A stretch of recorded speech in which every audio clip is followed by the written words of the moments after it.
चार साहब का घोर विरोध है। किसी भी समाज में चले जाइए, किसी भी गांव में चले जाइए, आज तक वो ना तो किसी गमी में किसी गांव में पहुंचे हैं, ना किसी दुख में किसी के पास पहुंचे हैं, ना किसी के सुख में पास पहुंचे। 5 साल से उनको देखा ही नहीं है, हमको देखा ही नहीं, बिल्कुल नहीं देखा था। न कोई विकास किया है, न सूरत देखी है। पहले खुल के रहे, हम चुनाव वोट दिए उसके लिए, और बीजेपी के खिलाफ नहीं है, हम कैंडिडेट के खिलाफ है। बीजेपी से विरोध नहीं है, राजकुमार चाहर जी से विरोध। राष्ट्रीय नेता बन गए आप, ठीक है, बढ़िया है। राष्ट्रीय जनता से बड़े तो नहीं है, जनप्रतिनिधि मतलब जनता का प्रतिनिधि, जनता के बीच में जाए, जनता का काम करे। बता रहे हमने ये योजना लाई, पूरे देश में योजना चल रही है, उनका क्या योगदान है भाई? कोई योजना आई है, ये गंगा जल वाली, बस वही वो एक पकड़ ली उनने, गंगा जल लेके आए। गंगा जल पूरे देश में हम कर रहे हैं भाई, राष्ट्रीय योजना। ये सांसद जो है भगोड़ा सांसद है पूरे। ये आप क्या कह रहे हैं? यस, ये भगोड़ा है पूरे गांव में, किसी गांव के आदमी से पूछो आप। ये सांसद प्योर भगोड़ा, इसके तो वोट लग जाने चाहिए थे। यहाँ की जनता तो बहुत बोली है, इसको क्षेत्र में कहीं से निकलने नहीं दे रही है।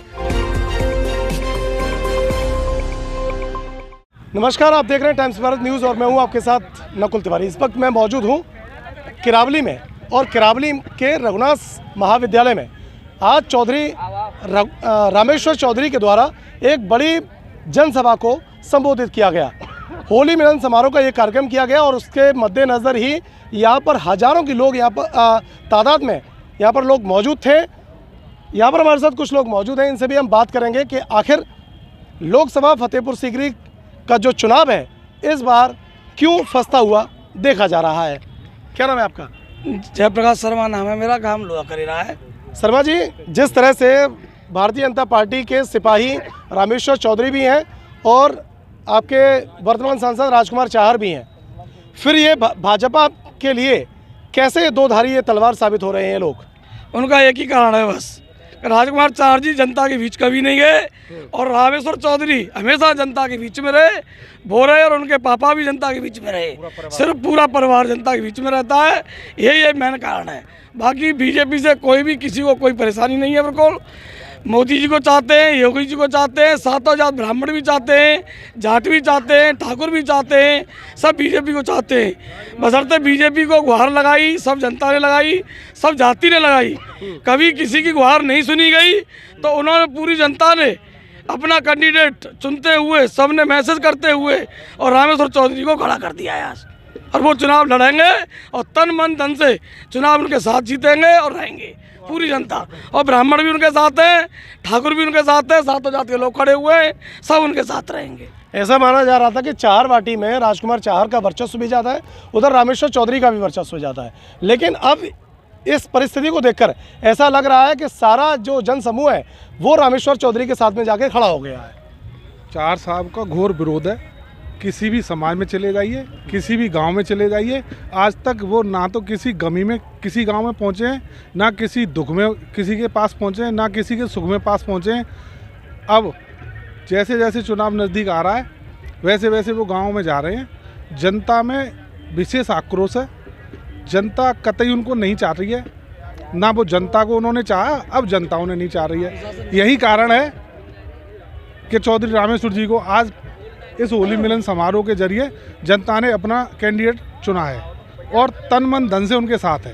क्या नाम है आपका? मुकेंद्र सिंह नाम है मेरा। किस गांव के? बिलोंग करता हूँ, किरावली से। हाँ जी। जिस तरह से लगातार ऐसा कहा जा रहा है कि फतेहपुर सीकरी क्षेत्र में चूँकि हम लोग घूम रहे हैं और सर्वे भी कर रहे हैं, लोगों की नब्ज को भी टटोल रहे हैं कि लोगों के मन में क्या है, आखिर राजकुमार चाहर को लोग स्वीकार क्यों नहीं कर रहे हैं? लोगों का कहना है कि वो क्षेत्र में नहीं आए, तो ऐसा वाकई में हुआ है कि वो क्षेत्र में नहीं पहुँचे? 5 साल से उनको देखा ही नहीं है, हमको देखा ही नहीं है, बिल्कुल नहीं देखा था। न कोई विकास किया है, न सूरत देखी है। पहले खुल के रहे, हम चुनाव वोट दिए उसके लिए, और बीजेपी के खिलाफ नहीं है, हम कैंडिडेट के खिलाफ है। बीजेपी के खिलाफ नहीं, कैंडिडेट के खिलाफ। हाँ, खिलाफ है। और अब ये चुनाव लड़ेंगे निर्दलीय, तो हम रामेश्वर के साथ में। आपका क्या नाम है? मेरा उदयवीर सिंह, सरपंच लोहा से बिलोंग करता हूँ। लोकरा रेस। तो जिस तरह से लोगों का जो कहना है, आज हजारों की तादाद में यहाँ पर लोग मौजूद थे, रामेश्वर चौधरी के समर्थन में लोग यहाँ पर मौजूद रहे, निर्दलीय वो चुनाव लड़ने के लिए तैयार हैं, तो क्या आप भी भारतीय जनता पार्टी के खिलाफ में जाकर वोट करने वाले? भारतीय जनता पार्टी के बिल्कुल खिलाफ नहीं है। मोदी जी, योगी जी बहुत अच्छा काम कर रहे हैं। हमारे बीच जो हमारे सांसद होते हैं वो ही हमारे मोदी योगी होते हैं। 5 साल में किसी भी गमी में, किसी शादी में, किसी सम्मेलन में, किसी भी फंक्शन में आज तक हमारे सुख दुख में कभी भी राजकुमार चार जी शामिल नहीं हुए हैं। विकास तो अलग चीज़ है, नाली खंजर तो प्रधान भी बनवा देते हैं। एमपी सांसद का एक काम होता है कि जनता के जाए जो कोई काम दुख सुख पड़े उसमें जाना चाहिए। 5 साल में एक बार भी उनको नहीं देखा, इसीलिए बीजेपी से विरोध नहीं है, राजकुमार चार जी से विरोध है। अब जैसे ये बात भी है उनके ऊपर, चूंकि एक राष्ट्रीय अध्यक्ष की भी एक जिम्मेदारी है, किसान मोर्चा के वो राष्ट्रीय अध्यक्ष भी हैं, तो उनसे भी एक बार बात हुई तो उनका भी ये कहना था कि राष्ट्रीय अध्यक्ष का उनके पास दारोमदार है, तो इसी वजह से वो व्यस्तता के चल के क्षेत्र में नहीं आ पाते। जनता के बीच जब राजकुमार चार रहे, निर्दलीय चुनाव लड़े फतेहपुर सीकरी विधानसभा से, जब भी उनको जनता ने वोट दिया, जब जनता के बीच ही नहीं तो जनता उनके साथ नहीं है, ये खुली बात है। मोदी जी योगी जी से कोई बैर नहीं है। जब जनता के बीच नेता नहीं रहेगा तो उस नेता जनता के साथ भी नहीं रहेगी, और यही विरोध है। और अनुरोध कर रहे हैं कि सीट बदल जाए। राष्ट्रीय अध्यक्ष का उन्हें पदभार सौंपा गया है भारत सरकार की तरफ से, तो इसका मतलब ये नहीं है कि वो अपने क्षेत्र की जनता को भूल जाएं। क्या उन्होंने भारत सरकार ने ये कहा है कि राष्ट्रीय अध्यक्ष तुम्हें किसान मोर्चा का बना दिया गया तो तुम अपने क्षेत्र पे ध्यान मत दो, पूरे भारत में सभाएं करो। कभी तो उन्हें टाइम मिलता होगा, कभी भी तो आगरा आते होंगे, अपने निवास पे आते होंगे। तो क्या उनके भाई भी हैं, आज चुनाव प्रचार करते घूम रहे हैं, उनके भाई भी घूम रहे हैं, तो क्या उनके भाइयों को भी भारत में घूमने की आयु दे दी कि तुम भी चलो सांसद जी के साथ बाहर रहो? भाई तो आ सकते थे उनके भाई आज तक नहीं आए कभी गांव में, जनता के बीच में नहीं आए, तो जनता कैसे उनसे खुश हो जाए? राष्ट्रीय अध्यक्ष किसानों के बनाए गए थे, किसानों के जब राष्ट्रीय अध्यक्ष बनाए गए, मैं सुनो, राष्ट्रीय अध्यक्ष बनाए गए, ठीक है, बड़े नेता हो गए, मान लिया, मोदी से तो बड़े नेता नहीं है।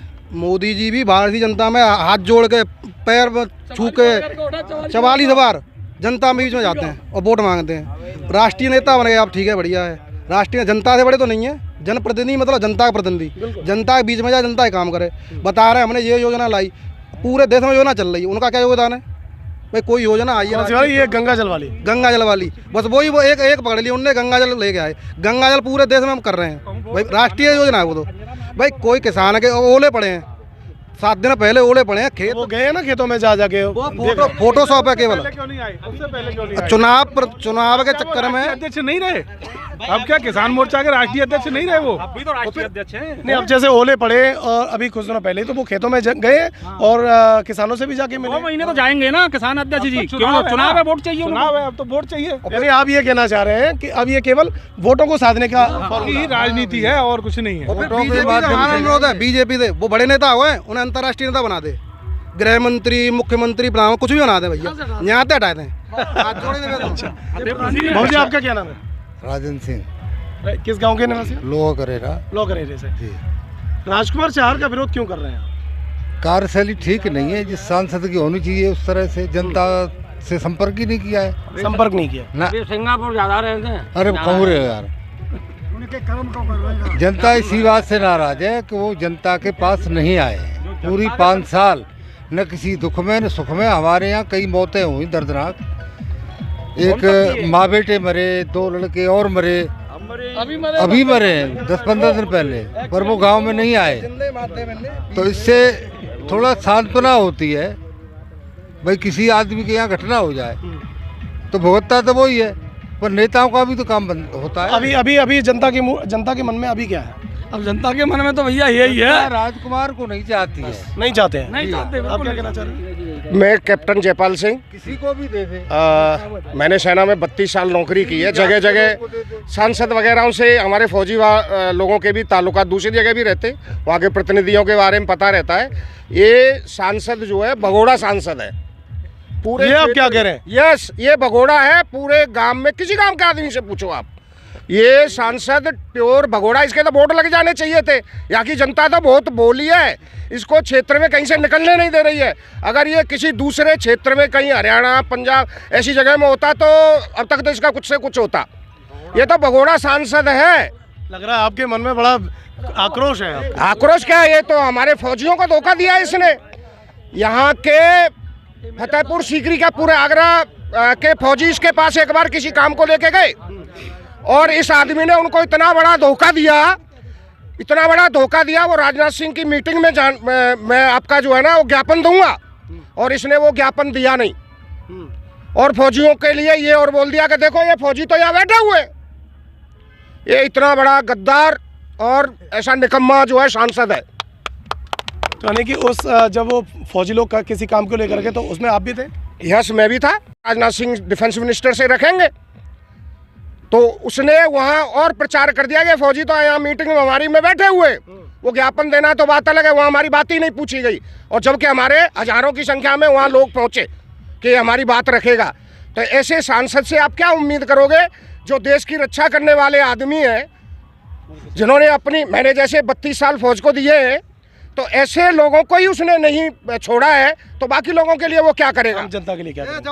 आपका क्या नाम है भैया? मेरा नाम सुदामा सिंह है, गाँव वटू से, और मैं भी पूर्व फौजी हूँ। और मैंने भी वो माहौल देखा है कि सांसद जी ने केवल 5 साल अपनी व्यवस्थाएं बनाई, बाकी किसी जनता के बीच में नहीं आए और ना किसी जनता की सुनी। और उन्होंने, जैसे हमारे कैप्टन साहब बता रहे थे, जयपाल साहब बता रहे थे कि उन्होंने हमारे पूर्व सैनिकों की भीड़ इकट्ठी की और ये बोला हमारा ज्ञापन था, और ज्ञापन इसका था 1 रैंक 1 पेंशन। ये कब की बात है? यानी कि 2 साल पहले? अभी की बात है, ये खेरागढ़ में उनकी रैली थी। अच्छा। तो तब की बात है। तो सभी पूर्व सैनिकों को आमंत्रित किया, लेकिन पूर्व सैनिकों का कोई भी वहाँ पे बात नहीं रखी, केवल अपने फायदा के लिए कि ये पूर्व सैनिक पूरे मेरे साथ हैं, इकट्ठा करने के लिए, केवल भीड़ इकट्ठा करने के लिए केवल उन्होंने पूर्व सैनिकों को इस्तेमाल किया। तो मैं तो ये चाहूँगा, उन्होंने केवल सांसद बनने के बाद में अपनी ही व्यवस्थाएं बनाई हैं, बाकी जनता की किसी के ना दुख में ना सुख में कभी भी नहीं आए वो। और अभी तो चुनाव, जैसे अभी जनता बात कर रही थी, तो अभी तो चुनावी माहौल है, अभी तो वो जाएंगे, केवल किसके लिए जाएंगे? वोटों के लिए जाएंगे। और मैं कहना चाहता हूँ इस मीडिया के माध्यम से कि वो ये भूल जाएं कि पहले 5 लाख से जीते, ये जनता है, सिर पे भी बिठाती है और ज़मीन पे भी गिराती है। तो अब उनका समय आ गया ज़मीन पे गिरने का। अब वो ज़मीन पे गिरेंगे, बहुत बड़ी हार होगी उनकी। ये हार होगी? बिल्कुल बहुत बड़ी हार होगी।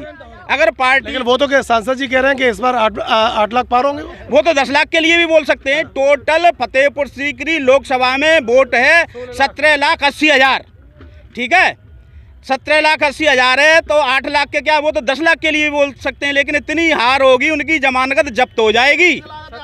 और जनता में आक्रोश आप देख ही रहे हैं, सारी जनता में आप आक्रोश देख रहे हैं कि किस प्रकार आक्रोश है। बाबूजी चलिए, आप भी यहाँ पे होली मिलने के लिए आए हैं, होली मिलन समारोह में? हम होली मिलन समारोह में आए हैं भैया, पर मतलब ये सुनो, हमारे तो ये कई वो है कि हम पार्टी से अलग नहीं है, भारतीय जनता पार्टी से अलग नहीं है। ये राजकुमार है, हटा दे भारतीय जनता पार्टी। हम हर कोई बिरादरी को हो, कोई जाति को आइए वोट देंगे। और सुनो, मैं बता रहा हूँ, मैं गयो, मेरे से तो इन्होंने पैसे मांगे कि इस काम को कर देंगे और पैसे दे दो। क्या नाम बाबू जी आपका? मंगल सिंह अर्दाया। किस गांव के निवासी? अर्दाया। अर्दाया के। अच्छा, क्या बता रहे हैं आप? मंगल सिंह। कौन से गांव में किस काम के लिए गए थे आप? हम रोडवेज के बारे में गए, मृतकाश्रत में। अच्छा, फिर क्या हुआ उसमें? उसमें नहीं मिल गए। फिर बाबूलाल जी हमको ले गए महाराजा रघुवंश सिंह के पास। नहीं, अभी ये पैसे वाली कोई बात बता रहे थे कि क्या पैसे लिए गए? पैसे भाई खर्च होगा, पैसे लाए, मैं 2-3 हज़ार रुपया डरे भाई इसमें तो खर्च होगा, ये कहा था। फिर आपने पैसे दे दिए कि नहीं दिए? नहीं, हम तो वहाँ से चले आए, पैसे चाहिए नहीं हमारे पास, पैसे कहाँ से देते हम? यानी कि ये कहा गया कि जो आप काम के लिए आए हैं, हाँ, उस काम में पैसे खर्च होंगे। पैसे खर्च होंगे, हाँ। तो अभी आप, यानी कि आपके मन में क्या है कि ये प्रत्याशी नहीं होना चाहिए? केवल हम बीजेपी से अलग नहीं है, मोदी जी और योगी जी तुमसे कोई, राजकुमार तेरी खैर नहीं। बाबूजी के मन में भी बहुत आक्रोश है। बाबू भैया, आपका क्या नाम है? और यही कहना मेरा है, देखो फतेहपुर सीधे नाम बताइए और फिर गाँव का। गाँव नहीं मेरा नाम मोनू है मेरा। अच्छा। मैं 4 हूँ। हाँ। और मेरा यही कहना है सारी जनता। अच्छा, एक चीज़ मैं आपको रोकना चाहूँगा कि दरअसल हमारा जो सर्वे पिछले कई दिनों से चल रहा है, और हम कई गाँव में ऐसे गए, फतेहपुर सीकरी लोकसभा क्षेत्र के गाँव में, तो कहने वाले ये भी कहते हैं, जैसे कि फेसबुक पे या सोशल मीडिया प्लेटफॉर्म पे, कि आप तो केवल बसपाइयों से जाके मिलते हैं, आप केवल समुदाय विशेष से मिलते हैं जो राजकुमार चाहर का विरोध करते हैं। यानी कि ये आप चाहरों से नहीं मिलते हैं या किसी अन्य उससे नहीं मिलते हैं, आप केवल बसपाइयों से जाकर मिलते हैं, तो ऐसा कुछ है क्या? नहीं कुछ, मैं 4 गाँव नैचानी से हूँ। मैं पार्टी के साथ हूँ और शुरू से रहा हूँ पार्टी के साथ। कम से कम मैं 98 में मैं दिल्ली पढ़ा था, जब से बीजेपी के साथ जुड़ा हुआ हूँ और कार्यकर्ता हूँ मैं यहाँ पे। अभी क्या चाह रहे हैं? अभी बताइए, अभी आप जहाँ पर आए हैं किस लिए आए? मैं यहाँ पे आया हूँ बाबूलाल जी के साथ में, इनके नेक कामों के, इनके विचारों के साथ ये गांव-गांव जाते हैं और इसीलिए मैं इनके साथ आया हूँ। मैं ये पार्टी के साथ, और पार्टी मेरा वोट देने का इनसे अलग, पार्टी से अलग मन नहीं करा, पर दूंगा मजबूरी में। हाँ मजबूरी बस, मैं दूंगा। ओके, अब रामेश्वर चौधरी ने तो ऐलान कर दिया है बाबूजी कि वो निर्दलीय के चुनाव लड़ेंगे। निर्दलीय वोट देंगे हम। निर्दलीय लड़े चाहे पार्टी लड़े, हम तो रामेश्वर के साथ हैं। पूरा मन बना लिया आपने? बिल्कुल मन बना लिया है। अरे बिल्कुल बनेगो, बिल्कुल बनेगो। मन हटेगा तो नहीं? और सुन लो राम, अब से नहीं, ये पार्टी के लिए ये अगर ये रामेश्वर भाई नहीं लड़ते हैं तो हम जिसको राजकुमार हराएगा पार्टी, हम उसी के लिए वोट देंगे। अरे ये क्या बात कर रहे हैं? जो राजकुमार हराएगा हम उसको वोट देंगे। फिर अगर इतना क्रोध है आपको? हाँ जी है, हम बीजेपी के वोट देते हैं, लेकिन अगर हमारा प्रत्याशी नहीं लड़ता है ये निर्दलीय तो हम फिर किसी भी पार्टी जीतती होगी हम उसी के साथ वोट देंगे। चलिए, यहाँ पर पैनल है। हमने तमाम लोगों से बात की और हम इस वक्त किरावली के रघुनाथ सिंह महाविद्यालय में मौजूद हैं। रामेश्वर चौधरी के द्वारा आज होली मिलन समारोह का एक कार्यक्रम का आयोजन किया गया, जिसमें हजारों की संख्या में यहाँ पर लोग मौजूद रहे और रामेश्वर चौधरी को अपना पूर्ण समर्थन दिया। रामेश्वर चौधरी ने भी निर्दलीय प्रत्याशी के रूप में ताल ठोक दी है। लोगों का साफ तौर पर कहना है कि अब रामेश्वर चौधरी के समर्थन में हम खड़े हैं और उन्हीं को जाकर वोट देंगे, या फिर जो राजकुमार चाहर को जो हराएगा उसके समर्थन में हम वोट देंगे। देखते रहिए, आगे की रिपोर्ट में हम और भी जाकर आपको सर्वे दिखाएंगे। देखते रहिए टाइम्स ऑफ न्यूज़। नमस्कार भैया जी, मैं निवेदन कर रहा हूँ, सुन लो बेटा, यह बात है पहुँचा दिए।